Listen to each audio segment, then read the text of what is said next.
Nii, jätkame parem kasvatus, lapse iseloomu kujundamine, lugemist. Viimane kord sai vastutustunde osa loetud. Nüüd peaks hakkama siis aususe sektsioon 117 kuni siis 135 või? Ausus, varajane aususe areng, laste ausaks kasvatamine, juhtnöörid aususe õpetamiseks.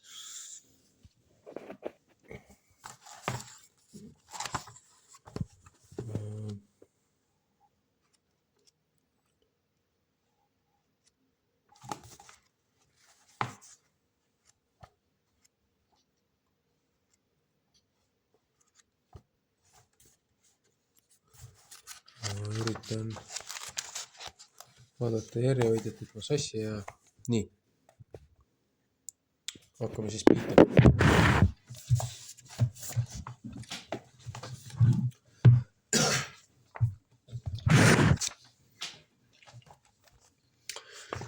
Ausus. Kui me ei suuda anda edasi õige ja vale standardeid, seda, mis on väärtuslik ja mis on väärtusetu,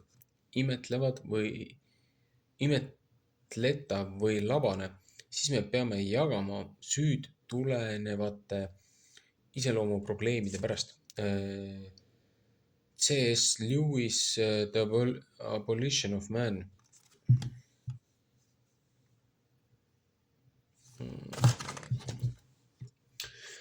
Meie varasemad mälestused ebaaususest. Paljud meist mäletavad lapsepõlve sündmust, kui me tundsime süütunnet mingi pahateo pärast. Proovige meenutada oma varasemat mälestust sellest, kui tegite teadlikult midagi, mis oli vale, mis see oli, mis selles kogemuses juhtus, kes oli asjaga veel seotud, kui vana te siis olite, kas te jäite vahele, kellele te jäite vahele, mida teiega tehti, pange silmad kinni, tehke paar sügavat hingetõmmet ja laske mõtetel minna ajas tagasi oma lapsepõlve. Püüdke meelde tuletada, mis juhtus. Kui te oskate seda olukorda kujutada, siis hakake joonistama, milline see situatsioon välja nägi või joonistage mingi objekt, mis oli selle loo osa. Õpetajate koolitusseminaridel palume osalejatel joonistada rasvakriitidega see sündmus. Tegevus aitab neil siduda meie haistmise ja nägemise tajud emotsioonidega, mida me tollal tundsime, nii et sündmus tõmmatakse meie mälupankadest välja. Võib-olla te tundsite hirmu, viha või süütunnet millegi varastamise või valetamise pärast, et muuta see kogemus veel lapselikumaks. Kasutage joonistamiseks nõnda öeldud valet ehk vähem dominantset kätt. Võõras tunnetus kriidi hoidmisel võib olla sarnane viisiga, kuidas laps õpib joonistama. Nüüd on teil tegelikult lapse kogemuse tunne. Kui me teeme seda oma seminaridel, on osalejad innukad rääkima oma lugusid. Mõned teevad seda esimest korda, mõned suure kahetsustundega, mõned süütundega ja mõned suure kurbusega tekitatud kahju pärast. Kui osaleja oli üliõpilane, meenutas ta oma varast valetamise ja teiste süüdistamise kogemust, samuti selle looga kaasnevaid emotsioone. Ometi on mõned mälestused, mis on nii elavad, et ma tunnen end jälle lapsena. Näiteks, kui ma olin 5-aastane, siis lõhkusin ühe asja ära. Ma enam täpselt ei mäleta, mis see oli, aga igatahes midagi tähtsat. Ma tundsin end selle pärast väga halvasti. Tundsin isegi hirmu, ma kartsin oma ema ranguse ja vältimatu karistuse pärast. Nii et ma otsustasin valetada ja lükata süü oma vana ema peale, kes lamas soofal päris minu lähedal. Ma olin kindel, et mu pereliikmed ei ole temaga liiga kurjad, kuna ta oli ju nii vana. Mõtlesin selle idee läbi ja jõudsin järeldusele, et mu vanemad ei oleks üldse kurjad, kui see oleks vanainimese süü. Kuid olukord lõppes halvasti. Situatsioon oli õudne, kuna mu süütu mamma suunas lennutati palju kurja sõnu. Õhetavate põskedega tunnistasin lõpuks üles, et mina olin see, kes selle kalli asja ära lõhkus. Olukord läks aga veelgi hullemaks, kui mul sugulased ei uskunud mind ja käskisid mu vanaema kasuks valetamise lõpetada. Jätkasin peale käimist, et ma räägin tõtt, kuid keegi ei kuulanud mind. Ma usun, et see oli kõige õpetlikum moment minu jaoks ja ma lubasin endale, et ma olen alati aus ega lükka enam kunagi süüd kellegi teise peale. Õppetund kogemusest. Enamikel juhtudel, kui laps on täiskasvanuga vastamisi valetamise, petmise või varastamise pärast, lubatakse, et seda ei juhtu enam kunagi. Emotsionaalne kogemus olla vastamisi inimesega, keda te olete petnud, kellelt varastanud või kellele valetanud, oli jõuline kogemus. Meil kõigil on olnud sarnaseid juhtumeid, kuid meid on tabatud tegemast midagi, mis on vale. Hiljem oleme lubanud, ma ei tee seda enam kunagi. Salajane kurbus. Meenutades minevikku kerkivad mõnikord esile mälestused, mis on olnud peidetud palju aastaid. Me naerame asjade üle, mida me lastena tegime. Isegi kui need tollal tundusid olevat tõsised, aga mõnikord on see seotud sügava kurbusega. Üks õpilane meenutas aega, kui ta oli väga noor ja mängis tagahoovis kassipoega. Ta tassis kassi endaga kaasa ja mängis temaga terve päeva nagu mänguasjaga, kuid ilmselt oli ta väikese loomakese hoidmisel väga hoolimatu. Järgmisel päeval läks ta jälle välja oma kassipoega mängima, aga leidis looma elutunud. Talle meenus, et pani kassipoja põõsa alla, kuid ei rääkinud sellest oma vanematele. Kui see üliõpilane seda lugu meie seminaril jagas, siis ta hakkas nutma, tundes maha surutud valu ja süütunnet, mida ta oli tollal väikse lapsena kogenud. Ta ei olnud rääkinud oma kassipoja surmast vahepealsete aastate jooksul kellelegi, kuni ta nüüd istus seminaris ja jagas meiega oma kurbi mälestusi. See enese avamine oli nagu katarsis lapsepõlvest pärit tugeva süütunde leevendus. Kunagi vahele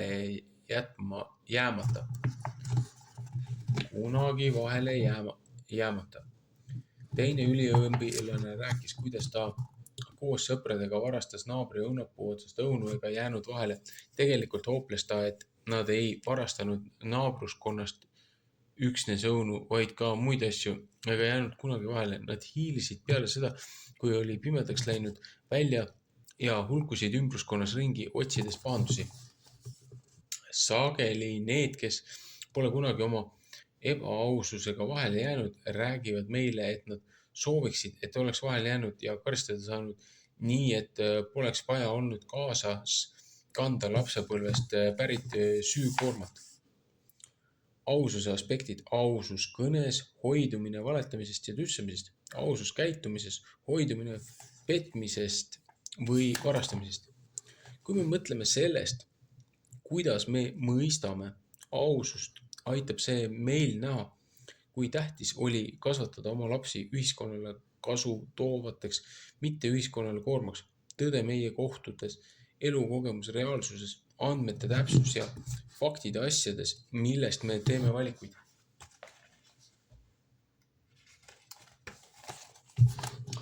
Ausalt mõtlemine, tundmine ja tegutsemine.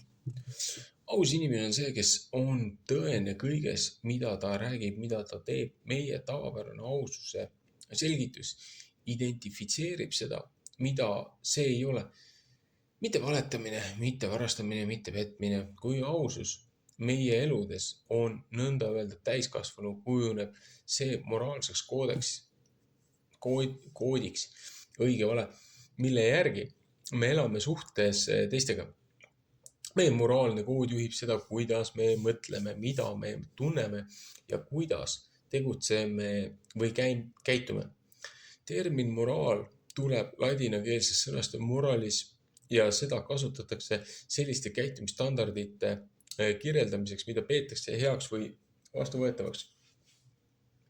Mõtlemine lähtub meie mõistusest, kus segatakse uued aistingud kogu varasema informatsiooniga, mis on kogunenud varasematest kogemustest, moodustades meie mälu. Kui midagi juhtub, peab meie mõistus sellele tähenduse andma. Niisiis võtab ta kõik mineviku kogemused ja paneb need kokku, et mõista, kuidas me peaksime tundma ja mida me peaksime järgmisena tegema. Mõnikord me lihtsalt mõtleme millekski ja tunneme teatud emotsioone, mis on valla päästetud. Meie mõtted motiveerivad selles progressioonis meie tundeid. Meie tundeid hinnatakse läbides limbilist süsteemi. Meie aju emotsionaalset keskust, kus kõigile meie kogemustele antakse suurem või väiksem tähendus, nii et need kas salvestatakse tulevikuks kasutamiseks või visatakse ära. Kogemused, mis on seotud tugevate emotsioonidega, jätavad sügavama jälje, kuna tunded motiveerivad meie käitumist ja tegutsemist. On oluline, et me mõistame oma tundeid ning oleme võimelised identifitseerima ja väljendama oma tõelisi tundeid. Näiteks reedab teismelise tema sõber, kes räägib edasi konfidentsiaalsest vestlusest ning ta tunneb end haavatuna ja vihasena. Kui ta ütleb oma sõbrale, las see olla, pole midagi, siis ta petab iseennast ja valetab oma sõbrale. Nüüdsest peale muutub nende suhe, kuna ta ei usalda enam oma sõpra ja valib, mida oma isiklikest asjadest jagada. Tunded on nagu häirekellad, mis käsivad meil nende tähelepanu pöörata. Oma tunnete kinnitamiseks tuleb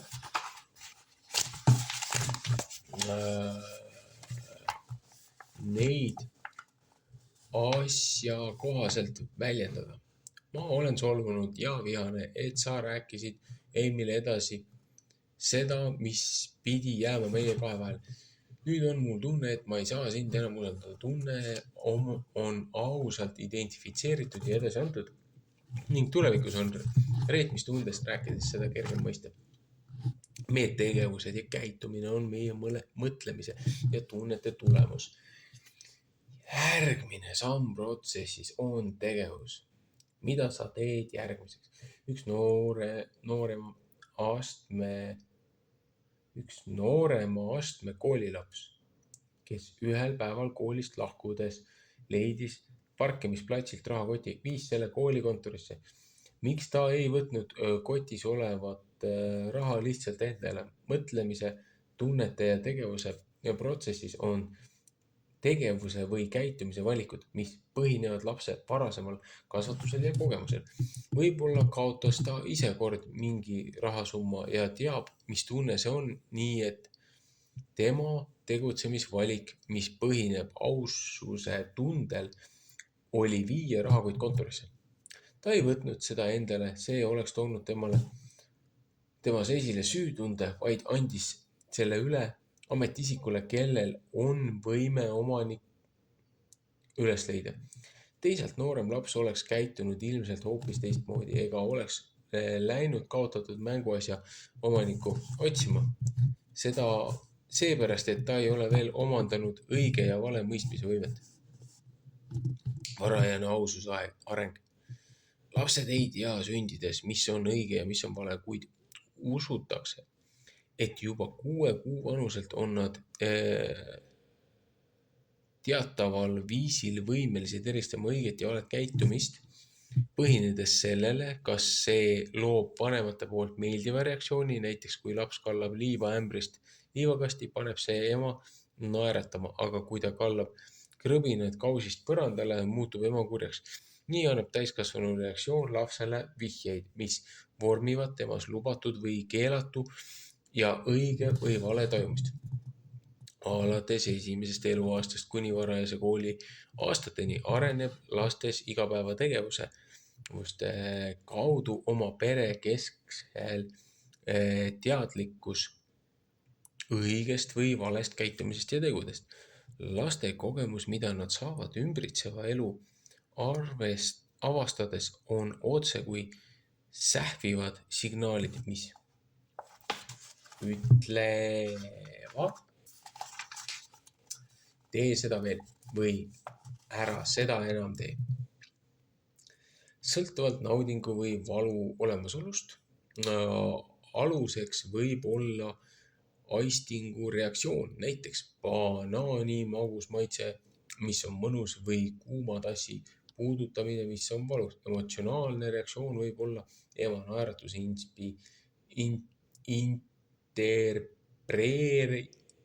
interpreteerimine lapse tegevuse heakskiiduna, samas vanema kurja nägu ja hääle tõlgendatakse tegevuse hukkamõistuna. Me näeme, et esimesed 6 eluaastat panevad aluse moraalsete põhimõtete mõistmisele, kui maimikud ei ole veel võimelised abstraktselt mõtlema. Me õpime, et lapsed on moraalsetes küsimustes rohkem huvitatud peale 6. eluaastat, kui konkreetne mõtlemine juhib nende õppimist. Seda progressiooni näitab graafik, illustreerib neid kasvuperioode, sõnad, mida me kasutame lastega suheldes, juhivad nad läbi selle arusaamise järjestuse. Alustades maimiku ebateadlikust tasemest, lõpetades koolilapse abstraktse teadliku tasemega, meie sõnade valik on tähtis. Sõnad, mida kasutame lapse käitumise kohta, muutuvad alates lihtsatest kaitsvatest, julgustavatest kuni keerukamateni ja intellektuaalsemateni, mida kasutame siis, kui laps kasvab ja kogeb kõiki eluolukordi. Kuidas mõistab laps õiget ja valet? Siin viitan siis sellele tabelile.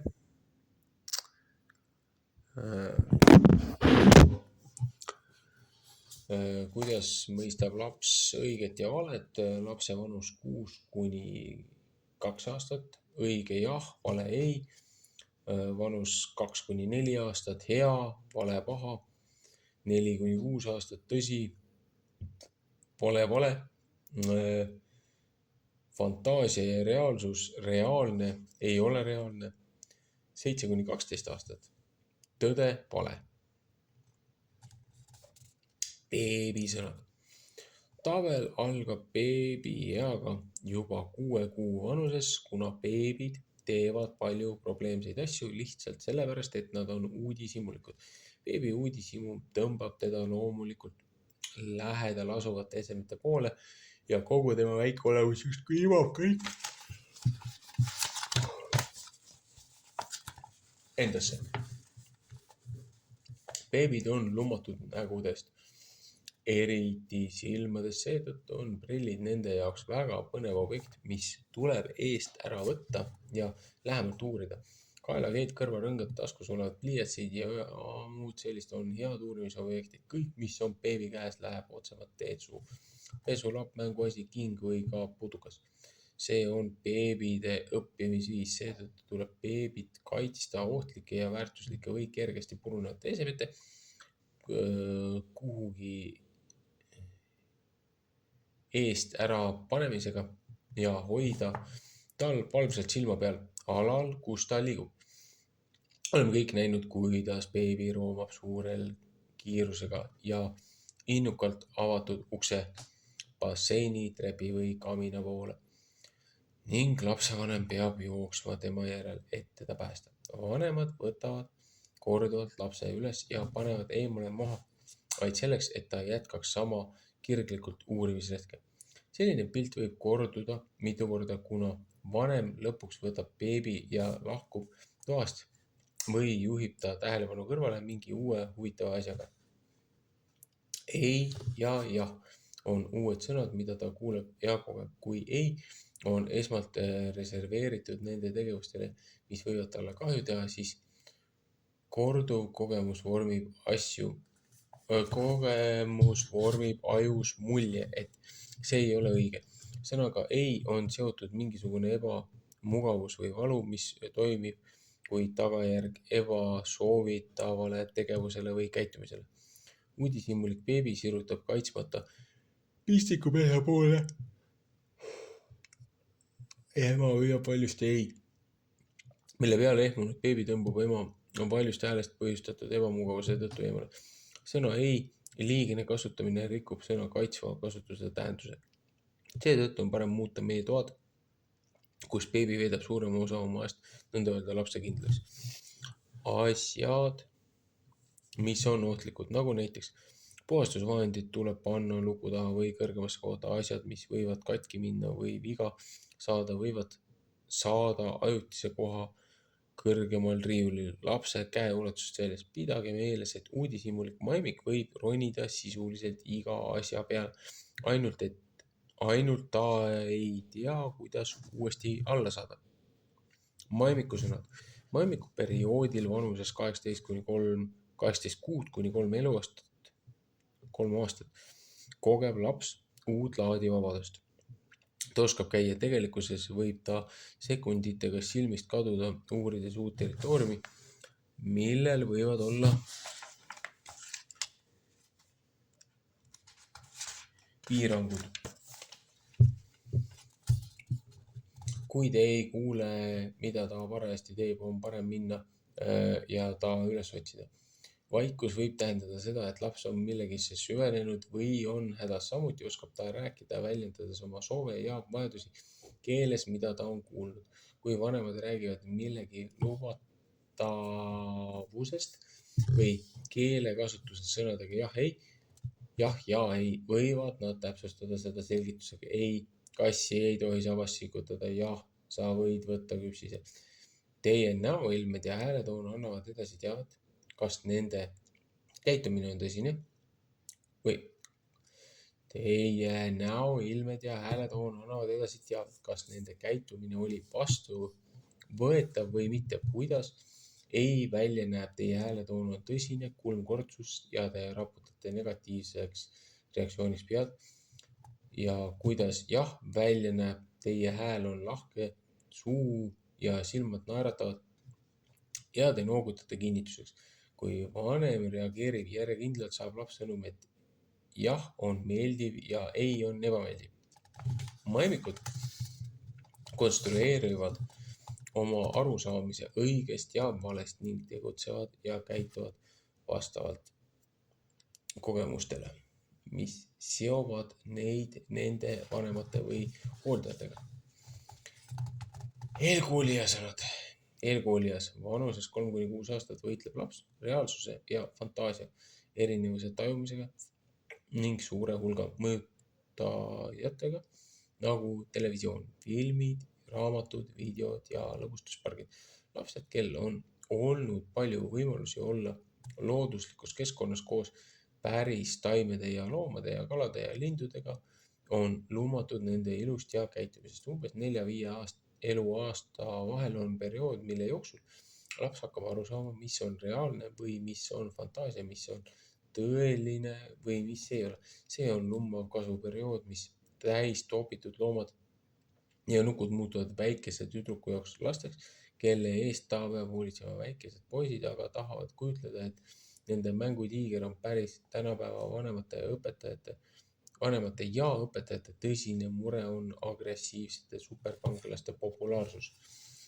Uuringud on näidanud, et väikesed lapsed jäljendavad meelelahutustööstuse reklaamitud populaarsete fantaasiategelaste agressiivset käitumist. Lapse mõistus ei ole veel arenenud selle tasemel, et teha vahet reaalsetel ja fantaasiajõududel. Lapsepsühholoogid ütlevad, et alla 8-aastased lapsed on rohkem kogenud reaalsete kogemustega oma keskkonnas ega soovite neile telesaateid või videosi näidata.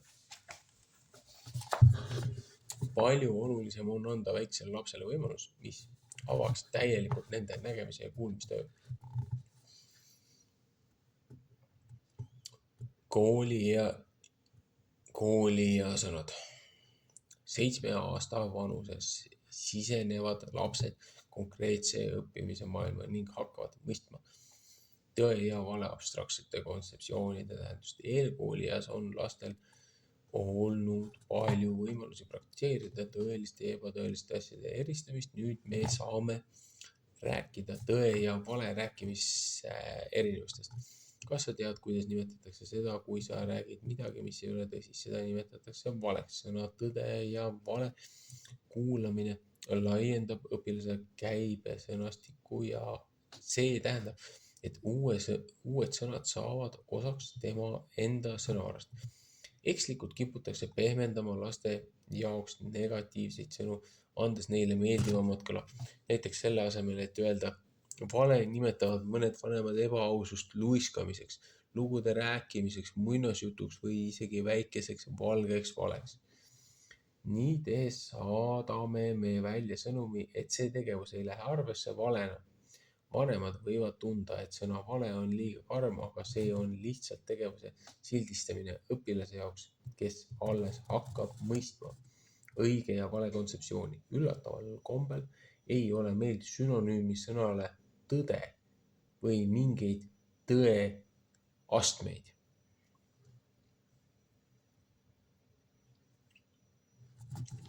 Süütunde roll. Süütunne on meie moraalne kompass, mis hoiab meid, kui miski ei ole õige ja me peaksime pöörama sellele tähelepanu. Kuid imik alles kogub kogemismälu, mis ehitab lubatavuse ja mittelubatavuse tunnet. Sõltuvalt sellest, mida ta on kogenud ja millise eeskuju on talle antud vanemad. Millise eeskuju on talle andnud vanemad ja muud täiskasvanud. Enne umbes 18 kuu vanuseks saamist laps isegi ei mõtle endast kui iseseisvast olendist. Ta mõtleb, et kui teie naerate, peab ka tema naerma. Kui teie nutate, peab ka tema nutma. Beebid veedavad oma esimesed elukuud, uurides keskkonda seal, kuhu te nad panete. Selili, kõhuli, teie süles, teie kõlal, auto, turvatoolis. Ja nad mõtlevad, et nad on teie nõnda öelda laiendus.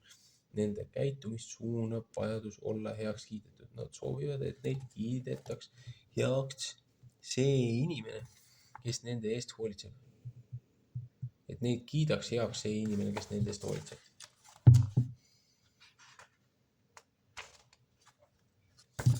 Järgmisel aastal laieneb lapse territoorium statsionaarsest liikuvaks, kuna ta õpib roomama ja seejärel käima. Umbes 18 kuu vanuselt sees hakkavad lapsed mõistma, et nende ja teiste inimeste vahel ning nende soovide ja selle vahel, mida teised nende jaoks tahavad, on erinevus. Kui nad uurivad seda uut maailma oma piirangute ja tagajärgedega, otsivad nad ikka veel heakskiitu, aga nüüd hakkavad nad tegema valikuid, mis põhinevad heakskiidul ja sellel, mis on juhtunud. Maimikud ei soovi olla vastuhakkajad. Neil on lihtsalt tugev instinkt uurida ja testida oma uusi piire. Järjepidev vanemate reaktsioon annab lapsele teada, et tema tegevus ei ole heaks kiidetud. Vanema sõnad, hääletoon ja kehakeel ütlevad, et midagi on valesti. Süütunne aitab lapsel juhtida oma soove ja harjutada enesedistsipliini, kui ta seisab silmitsi tugeva sooviga otsida mõnu. Mõned maimikud ütlevad isegi endale sõna ei, kui nad teevad midagi, mille kohta nad teavad, et see on vale. Laste ausaks kasvatamine. Rääkida tõtt on sama kui olla hea rätsep, hea põllumees või kirjutada ilusasti. Mingis tegevuses heaks saamine nõuab praktiseerimist, ükskõik kui kõvasti te ka prooviksite.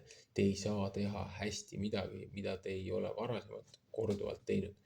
Selleks, et harjutada tõe rääkimisega, pead sa rääkima ainult, et isegi kõige väiksemates asjades. Lev Tolstoi. Lapsed võivad sündida võimetega kogeda õiget ja valet, kuid siiski tuleb nende kasvatajatel neile õpetada, mis on õige ja mis on vale. Aristoteles ütles välja mõtte. Loodus annab meile võime vastu võtta voorusi ja see võime saavutab küpsuse harjumuse kaudu. Need, kes hoolitsevad laste eest, vastutavad selle eest, et neile oleks antud palju võimalusi harjutada aus olemist. Vormides elu kestvat harjumust olla aus. Kuidas te seda teete? Harjutades pidevalt ausus ja olles selles eeskujuks. Ma arvan, et see on raskem ülesanne vanematel olla pidevalt teadlik oma käitumisest ja sõnadest. Hoolimatud kommentaarid ja tegevus on väga reaalsed lapse jaoks, kelle tajud kujundavad tema käitumismustreid. Tõe kontseptsioon on imikule tundmatu, maimikule uudishimu, koolilapsele fakt, harmooniliselt arenenud täiskasvanule elustiil. Teekond süütusest terviklikkuseni nõuab palju aastaid ja juhatust, alates lapsepõlvest kuni teismelise eani. Varajased kogemused. Paljud varajased ebaaususe mälestused, millest üliõpilased on meie seminaridel rääkinud, on seotud varastamisega või poest asjade näppamisega ilma nende eest maksmata. Komm on väike ja mahub taskusse. Nii ei tea seda keegi, kuni ma olen poest lahkunud ja võtan kommi söömiseks taskust välja. Enamiks peredes toimub kasvatus, kus vanavanem või mõni muu täiskasvanu räägib lapsele, et komm ei ole nende oma, kui nad ei ole selle eest maksnud. Siis sõidavad nad tagasi poodi, et laps saaks kommi tagastada või sellest maksta. Huvitav on see, et suurem osa täiskasvanuid ütles, et raskem oli kohtuda müüjaga, kui lihtsalt kuulda, et nende tegevus oli vale. Süütunne mängib oma osa, kui lapsi õpetatakse õigeid asju tegema, mitte ei öelda lihtsalt mööda minnes, et võõraste asjade võtmine on lapsik käitumine. Sellised intsidendid olid sageli ebaausa käitumise korrigeerimise pöördepunktideks. Moraalikasvatuse vanus. Keskmise lapsepõlve periood umbes 7–12 eluaastani on see aeg, mil hakatakse mõistma moraali põhimõtteid ja raskendama varasematel eluaastatel omandatud kogemusi nende väärtuste ülesehitamiseks, mida kantakse kogu elu. See on konkreetse mõtlemise periood, kus reeglid on olulised, erandeid ei ole ja kõik on kas must või valge, ilma halltoonideta. Kooliealisel lapsel on tema vanemad ja õpetajad enamasti võimsaks autoriteedi allikaks ja mida iganes nad ütlevad, kipuvad lapsed seda vastu võtma kui tõde. Need lapsed on väga ausad selles suhtes, mida nad näevad ja kuulevad ja neil ei ole takistusi seda välja öelda. Aga õpetaja ütles nii, või mu isa rääkis seda mulle ja tal on õigus. Kui õpilased niimoodi täiskasvanuid jumaldavad, paneb see täiskasvanute usaldusväärsusele väga kõrged ootused. Laste idealistlik maailmapilt muutub järk-järgult, kui nad õpivad, et inimeste käitumises on häireid, inimesed teevad vigu ja on olemas ka ebaausaid inimesi. Moraalne terviklikkus. Kui lastest saavad noorukid, märgib see olulist muudatust viisis, mille nad valivad oma elu elamiseks. Põhiväärtused on noortel üldjuhul selged eelmise 12 aasta praktikast. Mõnikord lähevad nad küll teelt kõrvale, kuid alati juhatavad, hoolitsevad ja kannatlikud vanemate nad tagasi. Kuid alati juhatavad, hoolitsevad ja kannatlikud vanemate nad tagasi. Või mõnikord lähevad nad küll teelt kõrvale, kuid alati juhatavad, hoolitsevad ja kannatlikud vanemate nad tagasi. Siit oleks nagu midagi sõnast puudu. Ma ei saa aru, ma ei suuda seda lauset lugeda. Kuigi õpilased mõistavad aus olemise tähtsust ja valetamisega seonduvaid probleeme, katsetavad nad siiski erineval viisil piire. Iseseisvuse otsingutel kompab lapse suhtumine ja käitumine vanemate piire ja kannatlikkust. Noore käitumine sarnaneb maimikomaga, temaga avastab käima õppides uue vabaduse ja uue territooriumi. Nüüd on territoorium ja suhted väljaspool kodu, sageli vanematest kaugemal. Selline vabadus paneb proovile võime olla alati aus. Igaüks tahab olla aktsepteeritud oma sõprade silmis ja vahel tekib kiusatus rikkuda väärtusi, mida on õpetatud, või leida viis, kuidas õigustada oma vale käitumist. Üks turvalisemaid kaebusi teismelise suust on, aga miks mina ei või, kõik teised teevad seda.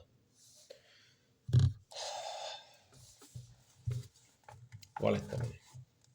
Mida koolilapsed tavaliselt valetavad? Kooliealised lapsed valetavad tavaliselt oma tegevuse kohta. Mina ei teinud seda, mina ei löönud teda, see polnud mina. Ma unustasin ja nii edasi. Samuti võivad lapsed valetada, et olla aktsepteeritud ja näha sõprade seltskonnast parevad välja. Ma püüdsin tohutu suure kala, minu isa lubab mul telekast kõike vaadata ja nii edasi. Kooliealised lapsed õpivad sotsiaalseid oskusi ning keskkond ja naabruskond on testimiskeskkonnaks, kus õppida, kuidas teistega läbi saada, kuidas võita ja kuidas kaotada, kuidas vastutada oma tegude eest, selle asemel, et süüdistada teisi, kuidas rääkida ja kuidas kuulata, kuidas riskida ja kuidas läbikukkumisega toime tulla.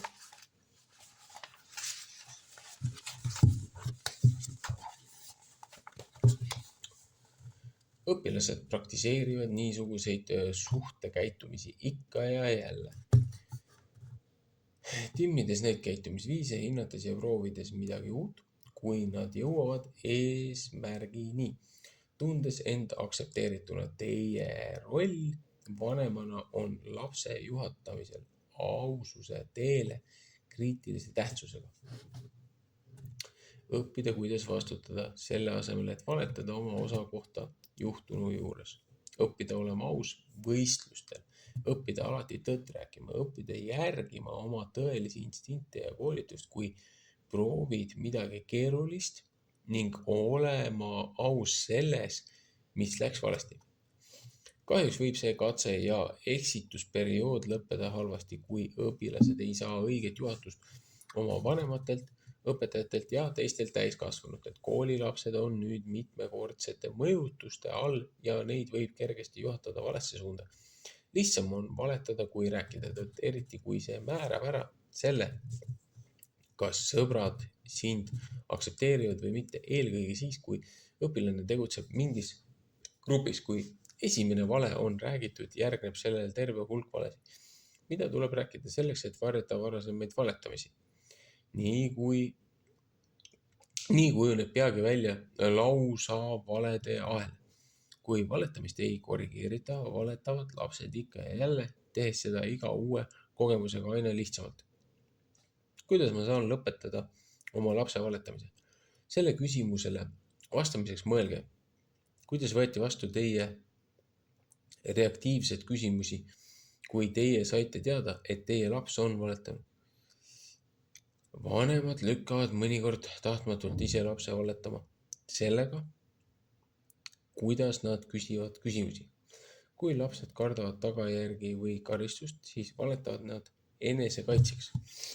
Kuulake tüüpilist lapsevanema reaktsiooni, kui ta avastab, et midagi oli ära lõhutud. Miks sa tegid mu kaelakee katki? Loomulikult ei ole lapsel sellele õiget vastust. Ta tegi seda, kuna see oli ilus ja tahtis selle kaela panna. Ta ei teadnud, kui õrn on G-d kooshoidev tamiir, nii et ta lõhkus G sellega, et proovis seda üle pea tõmmata. Nüüd mõtleb ta nii: ma olen hädas suures jamas, mida ema nüüd minuga teeb, seetõttu ta valetab, mina ei teinud seda.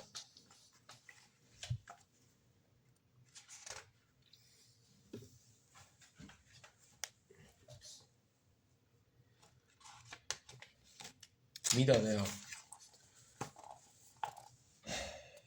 Kui väikesed lapsed jäävad valetamisega vahele, siis ütle, mida sa näed või tead, et on tõsi ja tee seda mõistlikul viisil. Rahulik vastus lubab lapsel vastata ausalt. Võiksid öelda rahuliku häälega: oi, mu kaelakee on katki, tead sa sellest midagi? Seejärel andke lapsele aega rääkima hakata. Väärkäitumisele rahulikkusega vastamine nõuab praktiseerimist, aga see seob lapse dialoogiga. Selle asemel, et olukord kujuneks plahvatusohtlikuks sündmuseks, mis ärritab üles nii vanema kui ka lapse. Väikesed lapsed hakkavad rääkima, mis juhtus, kui situatsioon on nende jaoks ohutu. Kuulake mõistvalt tema selgitust. Ma mängisin riietumismängu ja tahtsin kaela panna sinu kaelakee, aga kui ma hakkasin seda panema, läks see lihtsalt katki ja terve tuba oli pärleid täis. Võtke aega reageerimiseks, öeldes: see on hea, et sa rääkisid mulle tõtt, aga minu ehted ei ole mängu asjaks. Otsime nüüd kõik pärlid üles, siis ma saan kaelakee parandusse viia. Ma hoian senikaua kaussi, kui sina pärleid otsid. Lubage lapsel teha nii palju tööd, kui tundub parajasti mõistlik. Teie reaktsioon vanemana on võti. See määrab ära selle, kas laps valetab või räägib tõtt. Nii et olge väga ettevaatlikud oma emotsioonide ja sõnadega. Te saate aidata last mõista aus olemise tähtsusest. Öeldes, tõde on see, mis tegelikult juhtus ja see on see, mida me teeme, me räägime tõtt. Võib seada ka tagajärje, kinnitamaks, et valetamine pärlikee lõhkumise kohta ei ole vastuvõetav. Sellisel juhul peab laps üksi kõik pärlid üles otsima. Selles loos käsitletakse kahte väärtust: olla aus oma tegude suhtes ja vastutada nende eest.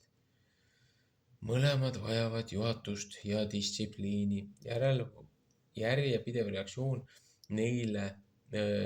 Järjepidev reaktsioon neil varastel eluaastatel kasvatab last mõistma, et on olemas õige ja vale käitumine. Petmine. Kui lapsed õpivad, et nad saavad väikeste valedega puhtalt pääseda, siis võivad nad pettuse kaudu leida uusi viise, kuidas saada seda, mida nad soovivad. Petmine või valega eksiteele juhtimine on olukord, kui keegi liialdamise ja faktide moonutamise abil saab panna millegi paistma erinevamana.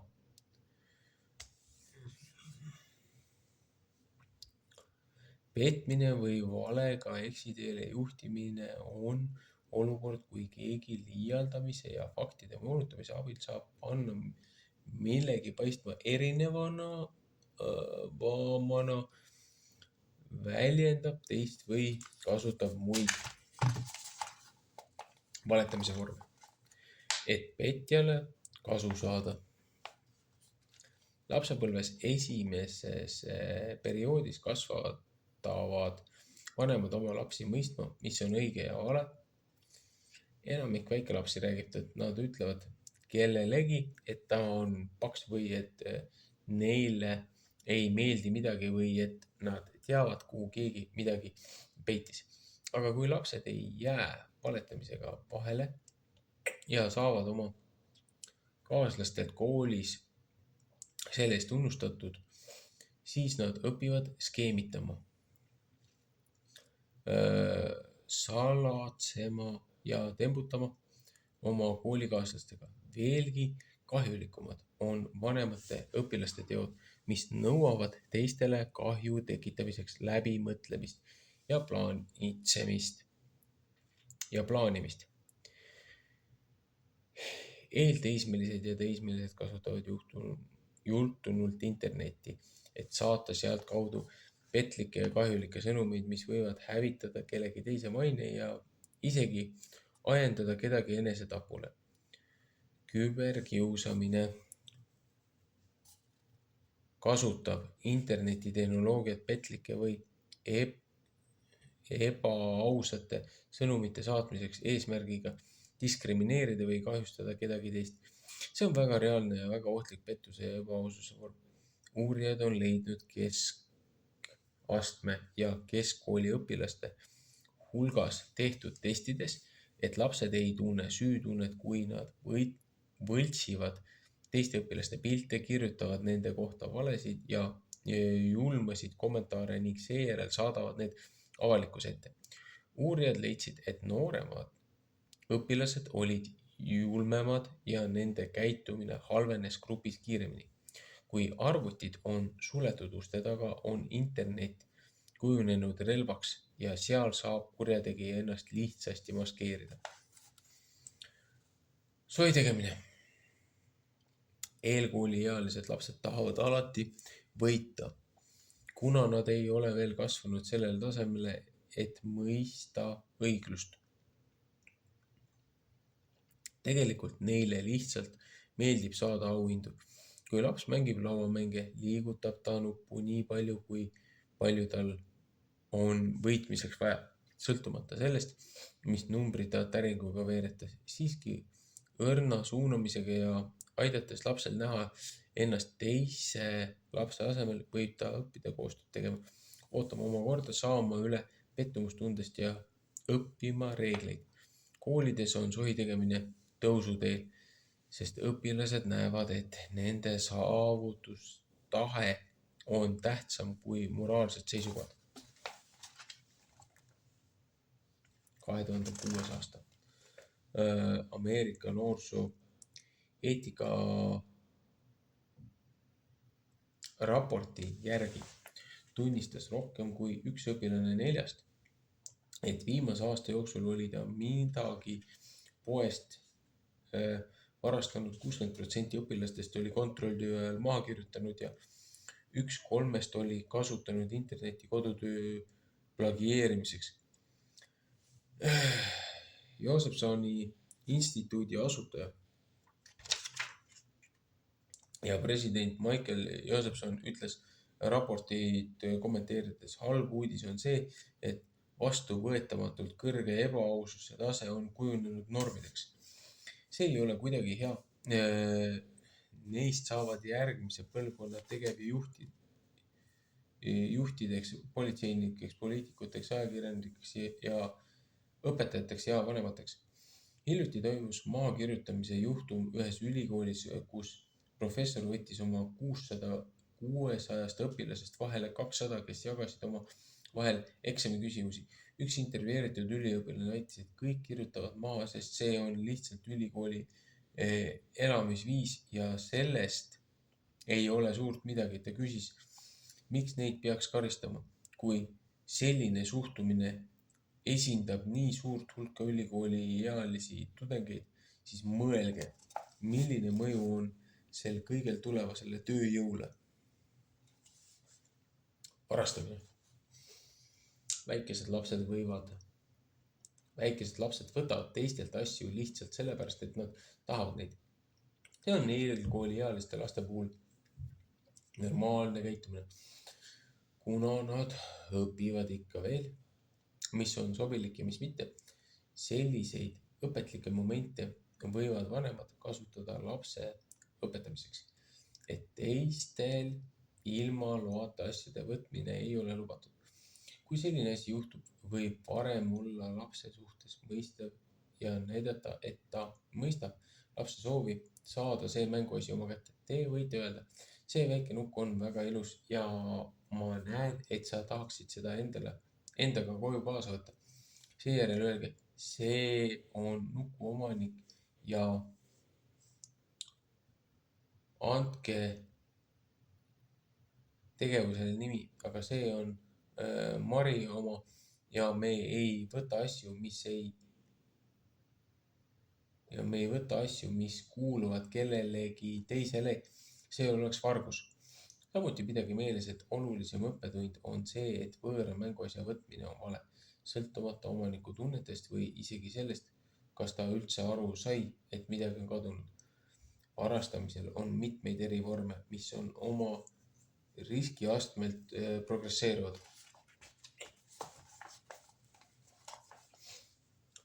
Väikesed lapsed varastavad esemeid, nagu mänguasjad või toit. Koolilapsed varastavad raha, mänge või jalgrattaid. Teismelised varastavad mobiiltelefone, arvuteid, riideid, toitu, autoriõigusega kaitstud muusikat ja tarkvara. Täiskasvanud varastavad raha, autosid, televiisorid, arvutitehnikat, juveele. Nad varastavad pankadest või muudest ettevõtetest. Kui lapsed ja teismelised on kasvades korrigeerimata jäetuna rohkem seotud varastamisega, siis mingist hetkest alates muutub see tegu kriminaalkuriteoks, mis on seadusega karistatav. Märkamata jäetud varastamise kasv viib tõenäoliselt vargusteni ka täiskasvanuea käitumises.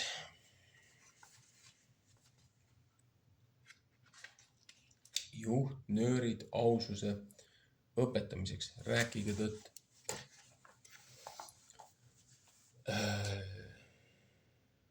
Julgustage lapsi rääkima tõtt, isegi kui see teeb haiget, ja tehke tagajärjed lapsele loogiliselt mõistetavaks. Kui te alandate või karistate last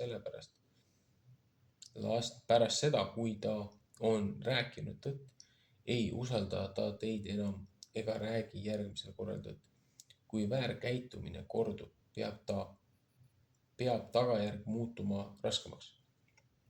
Kui vanemad peavad oma väikese lapse jätma kellegi teise hoolde, peavad nad talle sellest rääkima ja tulema tagasi siis, kui nad on lubanud.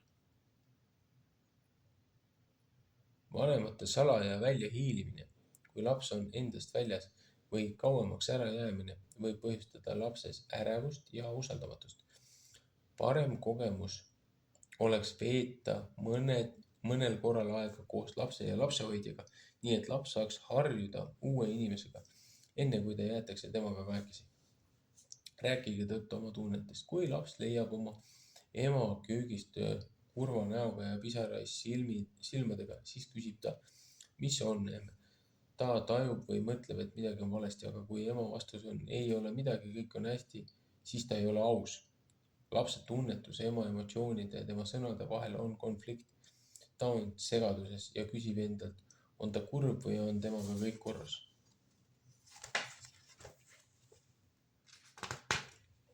Olulisem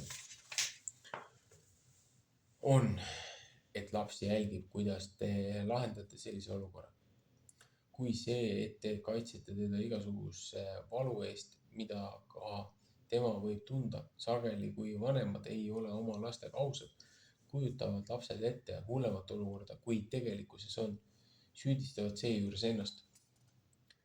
Mängige mänge, mis õpetavad mitte sohki tegema. Õpetage lastele lauamängude põhialuseid. Mustanotšu tüüpi mäng on heaks näiteks eelkooliealistele. Neis mängudes on teatud hulk piltidega kaarte ja kordamööda küsitakse sõbra käest, kas tal on kindel kaart, mis sobiks tema omaga, et saada pildikomplekt, 2 või rohkem kaarti. Lapsed õpivad visuaalse taju ja sõnu objekti pildil nagu kuldkala, meritäht, 8 jalg või haigala. See on väga lihtne mäng, kuid vaja on teatud teadmisi piltidest ja nimedest, enne kui nad on valmis käima oma käike ja võtma üles kaarte, millest võib kasu olla teistele. Mängus on sohi tegemise võimalus. Piiludes teise kaarte, aga lapsed on mängust tavaliselt nii hõivatud, et sohk ei tule neile meeldegi. Samuti ei tekita lapsele muret see, et teine mängija saab rohkem komplekte kui tema. Ta annab käsu peale lihtsalt kaardid üle. Mingil hetkel hakkavad lapsed mõistma, et võitmiseks on ka teatud strateegiad. õpetage lastele oskusi, mis on vajalikud spordimängude jaoks. Enne kui te liitute mõne võistleva grupiga, minevikus otsisid naabruskonna lapsed vaba parkimisplatsi või tühja tänavalõigu, kus mängida palli. Neil ei olnud mingeid reegleid, lihtsalt palli löömise, viskamise ja püüdmise harjutamine. Võistlemine järgneb loomulikult siis, kui lapsed õpivad ära põhioskused, seejärel on reeglite õppimine lihtsam. Õpetage lastele, kuidas võita ja kaotada. Nad saavad aru, et on reeglid. Igal ühel on oma käik ning kord. Sa võid teinekord kaotada. Võib juhtuda, et lapsed ei ole kaotuse üle õnnelikud. Mõnikord on nende võidutahe väga suur ja nii proovivad nad sohki teha. See on kriitiline punkt. Kuidas peaks täiskasvanu reageerima lapse sohile? Vältige häbistamist ja kriitikat, mis põhjustab ainult viha ja pahameelt. Efektiivsem on kasutada mõistlikku häältooni. Et selgitada, kuidas teie olukorda näete ja tuletada meelde reeglid. Kui laps neile ei allu, peab ta mängust lahkuma. Interaktiivsed mängud aitavad õpilastel õppida enesekontrolli ja seda, kuidas panna ennast teise isiku kohale. Mida nemad tunneksid, kui teine õpilane oleks mängus sohki teinud? Mängudes on võitluselement. Mängudes on võistluselement. Kui õpilased on ausad, võivad nad nautida võistlust, samal ajal kogudes mängu strateegilisi ja tehnilisi oskusi. Mõnikord lapsi kiusatakse, kuna nad ei tee sohki ei oma koolitöödes ega mängudes. See võib põhjustada mõningaid sotsiaalseid pingeid. Loodetavasti õpivad need õpilased seisma väärtuste eest, mida neile on õpetatud. Selle asemel, et anda alla oma kaaslaste survele, nii et selleks ajaks, kui nad jõuavad keskkooli, nad ei peata ega valeta.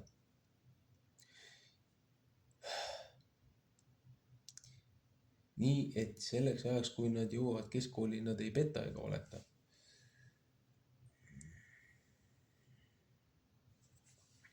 Meetodid noorukitele. Vestlused, stsenaariumid, uurimustööd ja kirjutamine on efektiivsemad meetodid vanemate õpilaste jaoks, kel on vaja ennast väljendada. Läbi oma arvamuste formuleerimise protsessi hindavad õpilased, mida nad tegelikult usuvad ja väärtustavad.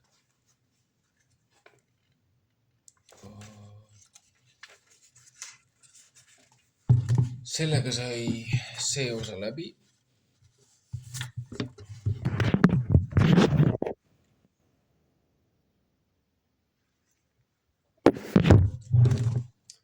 Mõne koha peal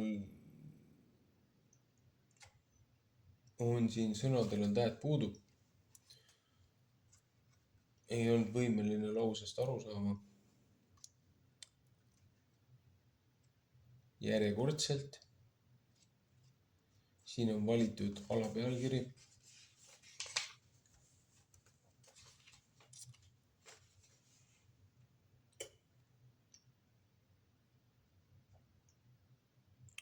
Ja siin ei ole aususest ühtegi näidet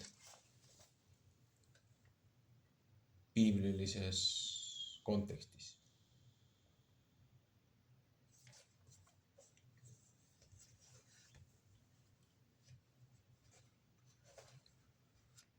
Rohkem psühholoogiat, rohkem muid asju, aga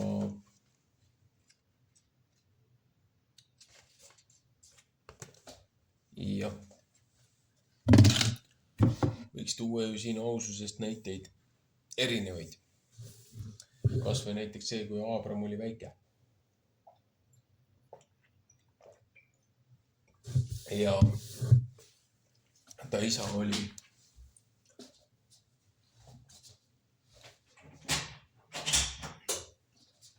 siis üks kõrgemaid valitsejakojas nende kujukeste tegijaid, jumaluste tegijaid. ja ühelt mõelt Aabram hakkas uurima, et miks inimesed kummardavad neid kujusi, neid puidust ja kivist tehtud kujusi, mis ei liigu, mis ei saa ei head ega kurja teha, aga inimesed peavad neid enda jumalateks. Miks nad kummardavad neid kive ja neid puid, kui nendel ei ole mingit võimu su elu üle. Ja Aabram ühelt maalt otsustas neid kujukesi testida,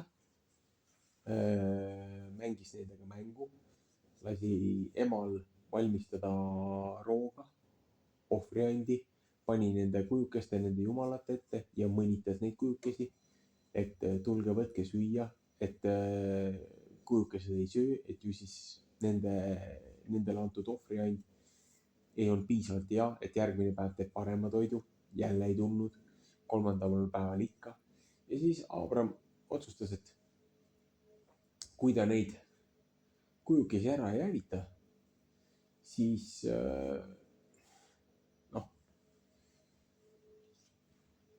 et siis talle omale tuleb see karistus peale, seepärast et ta ei saa sellel valel jätkuda. Ja siis Aabram lõi kirvega, tükeldas need teised kujud ära, teised jumalad, ja jättis kirve kõige suurema kätte. Ja kui isa kuulis neid hääli seal kujukeste saalis, läks sinna ja küsis, mis juhtus, siis Aabram ütles, et näed, et ta pani jumalatele süüa ja väiksed jumalad tahtsid haarata enne seda kõige suuremat jumalat. Ja suurem jumal vihastas ja hävitas kõik väiksed jumalad ära.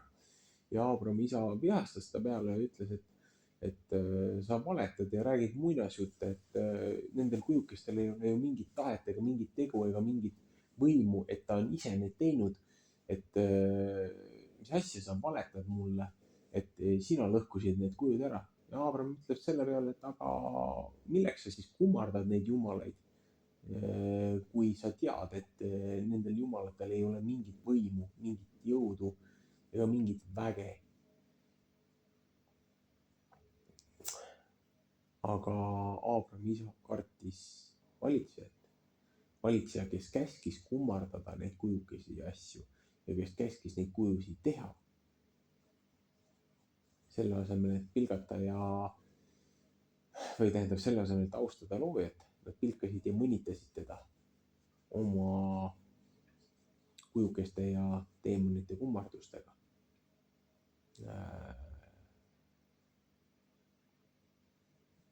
Väga hea näide oleks siia juurde, sellesse peatüki.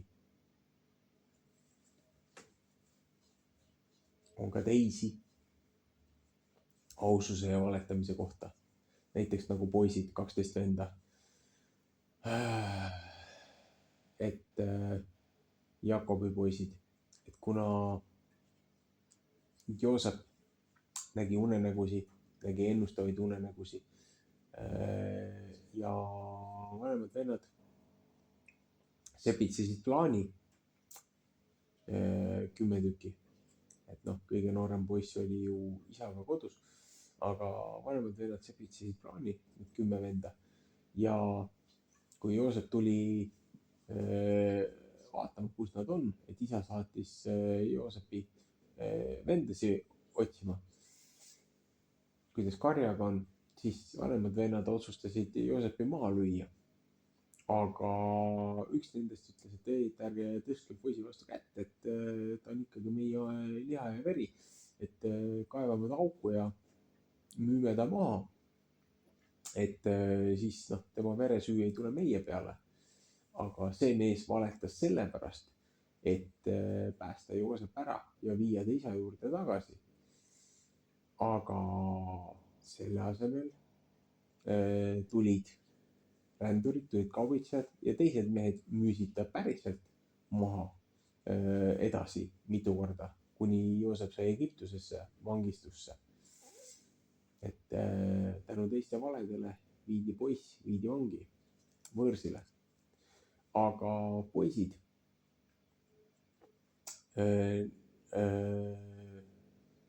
teades, et noorem vend on ära viidud, et kuidas nad lähevad tagasi, mida isale öelda, et Joosepit ei ole, siis poisid otsustasid Joosepi kuue võtta ja selle lõhki tõmmata, selle mitmevärvilise kuue, mis isa talle spetsiaalselt tegi oma kiinduvusest ja armastusest ja oma poja vastu. Selle poja, kelle ema siis rännakul äiapapa majast tagasi oma sünnikodusse. Et poiste ema ju suri, kui kõige noorem poeg sündis. Aga need vanemad poisid otsustasid siis ühe kitse talle tappa ja tema vere sisse kasta selle kuue ja näitasid seda isale ja valetasid isale, et oi näe, metsloom on poisi ära tapnud, et ainus, mille me leidsime, on see kuub, et kas see on ikka tema oma. Ja isa sai sellise avastuse ja kurbuse, et elupäevade lõpuni nutis poega taga, kes tegelikult ei olnud ei surnud ega kadunud, vaid oli lihtsalt maha müüdud. Kuni siis elupäevade lõpul nägi korra veel poega. Aga jällegi aususe ja valetamise ehe näide. Jällegi võiks olla selline võrdlus siin raamatus juures. Ma olen püüdnud seda raamatut niimoodi lugeda, et ma ei pane siia kommentaare juurde. Aga nagu milleks siis väita, et see on nagu kristlike õpetuste ja tõekspidamiste valguses laste iseloomu ja kasvatusraamat, kui siin ei räägi nendest väärtustest mitte kui midagi, tuues näiteid siis reaalsetest sündmustest piiblist, selle asemel, et tuua mingisuguseid muid väiteid ja näiteid. Loomulikult, mis olid samamoodi küll väga tabavad, aga natukene ei vajaka. Ühesõnaga, lõpetame selle lugemise ära ja jätkame teine kord.